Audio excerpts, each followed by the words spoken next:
हमने कही। स्वागत है आपका डिजायर न्यूज के आज के एपिसोड में। पहली खबर सामने आ रही है। लखनऊ में मुख्तार अंसारी के करीबी की गोली मारकर हत्या, वकील की ड्रेस में आए थे हमलावर। जानते हैं पूरी खबर। उत्तर प्रदेश की राजधानी लखनऊ के वजीरगंज थाना क्षेत्र में मुख्तार अंसारी के करीबी की गोली मारकर हत्या करने का मामला सामने आया है। कातिल वकील की ड्रेस पहनकर आए थे। उन्होंने कचहरी में घुसकर वारदात को अंजाम दिया है। इस फायरिंग में एक बच्ची और एक महिला को भी गोली लगने की बात सामने आई है। घटना के बाद एक शूटर को गिरफ्तार कर लिया है। वारदात को अंजाम देने वाले हमलावर की पहचान जौनपुर के केराकत निवासी विजय यादव के रूप में हुई है। वारदात को लखनऊ सिविल कोर्ट के बाहर अंजाम दिया गया है। मृतक की पहचान पश्चिम उत्तर प्रदेश के कुख्यात माफिया संजीव जीवा माहेश्वरी के रूप में हुई है। गोली लगने पर संजीव की मौके पर ही मौत हो गई। संजीव जीवा बीजेपी नेता ब्रह्मदत्त द्विवेदी की हत्या का आरोपी था। इसके अलावा वह कई दूसरे मामलों में अभियुक्त था। घटनास्थल पर इस समय भारी पुलिस बल मौजूद है। संजीव फिलहाल लखनऊ की जेल में बंद था। अपराध की दुनिया में संजीव के कदम रखने की बात की जाए तो उसने सबसे पहले 90 के दशक में अपना वर्चस्व बनाना शुरू किया था। इसके बाद उसने आम लोगों के साथ साथ पुलिस और प्रशासन में भी अपनी आतंक फैलाना शुरू कर दिया। संजीव अपने जीवन के शुरुआती जीवन में एक कंपाउंडर था। नौकरी करते वक्त ही उसके मन में अपराध ने जन्म ले लिया और संजीव ने दवाखाना संचालक का ही अपहरण कर लिया। इसके बाद उसके हौसले बुलंद होते गए और 90 के दशक में जीवा ने कोलकाता के एक कारोबारी के बेटे को किडनैप कर लिया। इस वारदात को अंजाम देने के बाद उसने फिरौती के एवज में 2 करोड़ रुपए की मांग की। 2 करोड़ मांगना उस समय सबसे बड़ी बात हुआ करती थी। बताया जाता है कि मुख्तार अंसारी को नए नए हथियारों का शौक था। संजीव जीवा अपने तिक्रम से इन हथियारों को जुगाड़ने में माहिर था। उसकी इस खासियत के कारण ही संजीव को मुख्तार का संरक्षण मिल गया। इसके बाद जीवा का नाम कृष्णानंद राय हत्याकांड में भी सामने आया था। अगली खबर सामने आ रही है। OTT पर रिलीज हुई 2018 मूवी तो भर के थिएटर मालिक। केरल में 2 दिनों तक सिनेमा घर बंद करने का किया ऐलान। जानते हैं पूरी खबर। टोविनो थॉमस की ब्लॉकबस्टर फिल्म 2018 बॉक्स ऑफिस पर हाल ही में 5 मई को रिलीज हुई है। फिल्म सिनेमाघरों में अच्छा प्रदर्शन कर रही है। 20 करोड़ रुपए के बजट में बनी 2018 बॉक्स ऑफिस पर 25 दिनों में लगभग 150 करोड़ रुपए के करीब कमाई कर चुकी है। इस बीच फिल्म के निर्माताओं ने इसे OTT पर स्ट्रीमिंग की इजाजत दे दी है। फिल्म अचानक से ही OTT पर रिलीज कर दी गई है। एक और जहां यह एक्टर से फैंस के लिए सरप्राइज है, वहीं सिनेमाघर मालिकों का इस पर गुस्सा फूट गया है। केरल के फिल्म एग्जीबिटर्स यूनाइटेड ऑर्गेनाइजेशन फैसला किया है कि OTT प्लेटफॉर्म पर फिल्मों की जल्द रिलीज के विरोध में 7 और 8 जून को राज्य भर के सिनेमा हॉल बंद कर देंगे। बता दें कि फिल्म 2018 के अलावा पचवम अद्भुता विलकल्लम को लेकर भी एग्जीबिटर्स नाराज हैं। Malayalam film 2018 OTT platform Sony Liv पर रिलीज हुई है। जूड एंथनी जोसेफ के डायरेक्शन पर 2018 फिल्म में टोविनो थॉमस के साथ इंद्रस्त कुंचांगो बोमन, अर्पणा बालमुरनी जैसे कई कलाकार प्रमुख भूमिका में हैं। अगली खबर सामने आ रही है। 2.5 साल की सृष्टि 300 फीट गहरे बोरेवल के गड्ढे में गिरी। 19 घंटे से जारी है सुरक्षित बचाने की कोशिशें। जानते हैं पूरी खबर। मध्य प्रदेश के सीहोर जिले में 2.5 साल की बच्ची लगभग 300 फीट गहरे बोरेवल के गड्ढे में गिर गई है। बच्ची लगभग 25 फीट की गहराई पर फंसी हुई थी।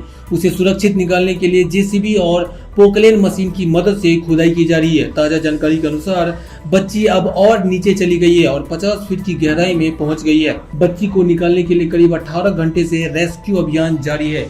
मुख्यमंत्री शिवराज सिंह चौहान ने राहत और बचाव अभियान को लेकर अभियान को तेज करने के निर्देश दिए हैं। जानकारी के अनुसार सीहोर जिले के मोंगावली गांव में राहुल कुशवाहा की 2.5 साल की बच्ची सृष्टि घर के पास से ही खेत में खेल रही थी। इसी दौरान वह बोरेवल के खुले पड़े गड्ढे में जा गिरी। बच्ची की दादी कलावती बाई ने बताया, मंगलवार की दोपहर की सृष्टि खेलने का कह कर गई थी। घर के पास ही दूसरे का खेत है। मुख्यमंत्री शिवराज सिंह चौहान ने ट्वीट कर बताया कि सीहोर के ग्राम मुंगावली में मासूम बेटी के बोरीवल में गिरने की दुखद सूचना प्राप्त हुई। एसडीआरएफ की टीम तत्काल घटनास्थल पर पहुंच गई और बेटी को बोरीवल से निकालने की कार्रवाई शुरू कर दी है। अगली खबर सामने आ रही है। बीजेपी सांसद हेमा मालिनी बोली, अगला चुनाव मथुरा से ही लड़ूंगी, अन्य सीट से लड़ने का प्रस्ताव स्वीकार नहीं। जानते हैं पूरी खबर। मथुरा लोकसभा क्षेत्र से बीजेपी की सांसद हेमा मालिनी ने सोमवार को कहा कि अगर उन्हें अगला चुनाव लड़ना हुआ तो वे मथुरा से ही लड़ेंगी, किसी अन्य सीट से लड़ने का प्रस्ताव कतई स्वीकार नहीं करेंगी। बीजेपी सांसद प्रधानमंत्री नरेंद्र मोदी के नेतृत्व वाली केंद्र सरकार के 9 वर्षों के कार्यकाल की उपलब्धियां पर बोल रही थी वो। इस दौरान हेमा मालिनी ने उपलब्धियों पर पत्रकारों से बातचीत के दौरान एक सवाल के जवाब में हेमा मालिनी ने कहा, मैं अगला चुनाव मथुरा से ही लड़ूंगी और अगर किसी अन्य सीट से लड़ने का प्रस्ताव आया तो वह स्वीकार नहीं है। तीसरी बार चुनाव लड़ने की इच्छा के बारे में पूछे जाने पर ड्रीम गर्ल के रूप में प्रसिद्ध बॉलीवुड अभिनेत्री ने कहा, यदि पार्टी मुझे चुनाव लड़ाना चाहेगी तो मुझे क्या दिक्कत हो सकती है, लेकिन इतना साफ है कि लड़ूंगी मथुरा से ही। अगली खबर सामने आ रही है। कोल्हापुर में औरंगजेब की तस्वीर पर कोहराम, शहर में तनाव, पुलिस का हिंदू संगठन से जुड़े लोगों पर लाठीचार्ज। जानते हैं पूरी खबर। कोल्हापुर शहर में 2 समूहों के बीच हिंसक झड़प हुई, जिनमें से एक हिंदुत्व संगठनों से जुड़ा है। शहर में औरंगजेब की तस्वीर लगाने को लेकर विवाद खड़ा हो गया। एक हिंदुत्व समूह के सदस्यों ने बुधवार को कथित अपमान के खिलाफ अपनी आवाज उठाते हुए सड़कों पर उतरे और सड़कों पर बड़ी भीड़ ने आंदोलन को तेज कर दिया, जिससे झड़पें हुई। स्थिति तब और बिगड़ गई जब पुलिस ने उन्हें तीतर बितर करने की कोशिश कर रहे प्रदर्शनकारियों को नियंत्रित करने के लिए लाठीचार्ज का सहारा लिया। सोशल मीडिया पर औरंगजेब की प्रशंसा करने वाली विवादास्पद पोस्ट ने मंगलवार 6 जून को कोल्हापुर में सांप्रदायिक तनाव को जन्म दिया। इसके बाद 2 समुदायों के बीच झड़पें शुरू हो गई। इसके बाद हिंदुत्व संगठनों ने बुधवार को विरोध प्रदर्शन का आह्वान किया था और प्रदर्शनकारी शहर के छत्रपति शिवाजी चौक पर महापालिका चौक के आसपास जमा हो गए। विरोध न केवल सड़कों तक ही सीमित रहा बल्कि पथराव की घटनाएं भी देखी गई। उन्होंने पुलिस वाहनों पर भी पथराव किया। आंदोलन बड़े पैमाने पर बढ़ गया। हालात काबू से बाहर होते देख पुलिस को फिर से काबू पाने के लिए प्रदर्शनकारियों पर लाठी चार्ज करना पड़ा। उप मुख्यमंत्री देवेंद्र फडणवीस ने भी कोल्हापुर में जारी झड़पों पर टिप्पणी की। उन्होंने कहा, हम उठाई गई चिंताओं को समझते हैं, की गई गलतियों को सुधारा जाएगा। औरंगजेब, टीपू सुल्तान ने विभिन्न जिलों में किसी भी अन्य ऐतिहासिक शख्सियत का अचानक महिमा मंडन हमें स्वीकार नहीं है। यह हमारे लिए स्पष्ट है। प्रयास किए गए हैं विरोध से विवाद पैदा करने के लिए। हम जांच करेंगे कि औरंगजेब का महिमा मंडन कैसे हुआ है। मुख्यमंत्री एकनाथ शिंदे ने घटनाओं पर प्रतिक्रिया व्यक्त करते हुए कहा, राज्य में कानून व्यवस्था बनाए रखना सरकार की जिम्मेदारी है। मैं जनता से भी शांति और शांति की अपील करता हूं। पुलिस जांच चल रही है और दोषी पाए जाने वालों के खिलाफ कार्रवाई की जाएगी। अगली खबर सामने आ रही है। दलितों के प्रवेश से इनकार के बाद विल्लुपुरम मंदिर को किया गया सील, गेट पर चिपकाया गया नोटिस। जानते हैं पूरी खबर।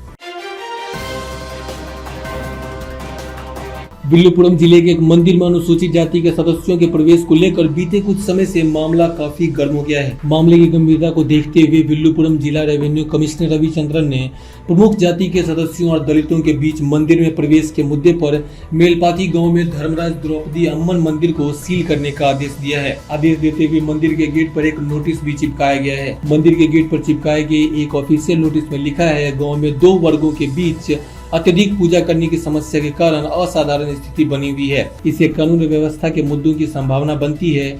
इस पर विचार करते हुए एक निष्कर्ष प्राप्त होने तक दोनों वर्गों को मंदिर के अंदर जाने की अनुमति नहीं है। चलिए जानते हैं आखिर यह मामला है क्या।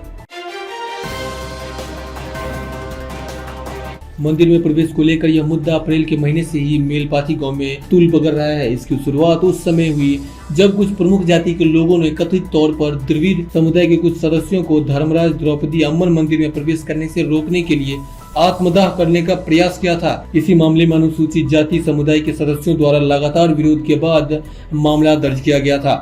18 मई के दिन कुछ ग्रामीणों ने मिलकर कलेक्टर के कार्यालय में एक याचिका दायर किया था और आग्रह किया कि उन्हें मंदिर में प्रवेश करने की अनुमति देने के लिए तुरंत ही कदम उठाए। लेकिन यही नहीं, उन्होंने पिछले महीने एक त्योहार के दौरान उन्हें मंदिर में प्रवेश करने से रोकने वालों को गिरफ्तार करने के लिए भी ठोस कदम उठाए जाए।